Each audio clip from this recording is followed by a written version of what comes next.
you asked me like how uh, did my wife, let's say, in what way did she make a difference in my life? I think, Yeah.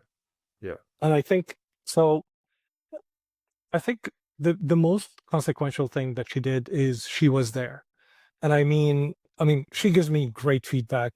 Definitely some of the harshest feedback that I get from her. But she was there. What I mean by that is that when I needed my first computer, she stepped in and invested. She actually paid for part of that computer. She didn't have to. We were just early in our relationship, and she stepped in and said, "No, I believe in you. I think this is best for your career here. Let me contribute." She was ahead of me in university, so she actually was already working, and she's far better with money than I am. When we had troubles in the business, she stepped in and she said, "I will help and I will do the work," without even me asking. And whenever I'm working on something, even though it might be something for me, she'll step in and she says, "Change this, do that." And that puts her, what I mean by being there is that puts her at risk. What I mean is that it will, when you step in and declare something or say something to someone that is uncomfortable, you give feedback, you risk the relationship because it's annoying. I was like, why are you, interfering in my stuff? And her excuse is that I want you to be better. That's how much I love you. Her way of expressing love is by uplifting me in whatever way possible. Even what I say is like kicking and screaming. She pushes me up and she moves me forward.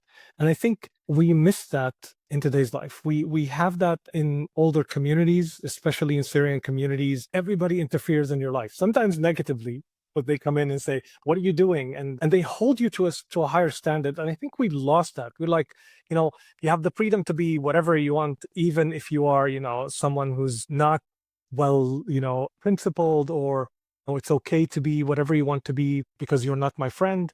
And I think that is what it means to be there for someone, is to step all out and to risk the relationship in the effort of helping that person become a better person. That's how much you need to be committed. And I think if there is one thing that I'm thankful for all my life is that she was committed to me to the point that she would not even accept that I play it small. She would always push me to play big. She would always push me to be better.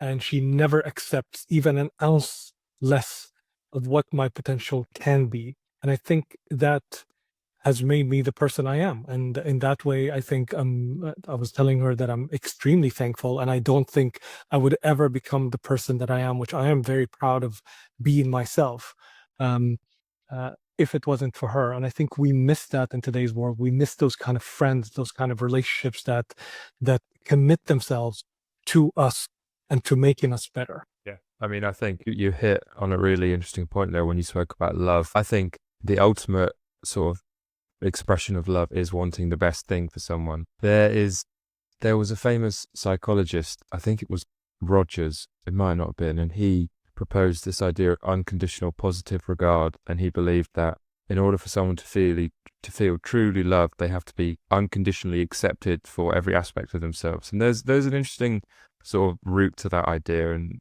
ideology behind it. But I think that a more advanced form of love is what you said there, wanting the best for someone, truly wanting the best for someone, because it's very easy to want what's best for someone. There are two ways of, well, no, there are two, what did you say?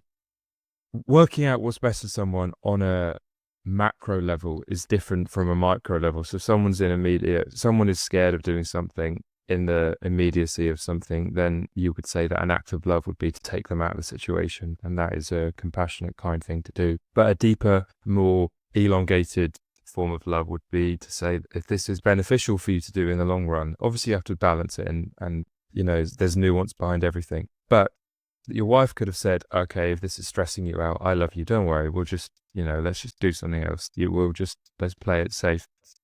The more courageous and more essentially even self-sacrificing on their part, because as you said, there's risk for them involved, is to act in a way that endeavors to draw the best from someone and the best possible version they could be. And I agree that that is missing in society for many reasons. And I think that not only is that missing, but the idea of a long-term committed relationship is also being sort of slowly desecrated, particularly in Western society.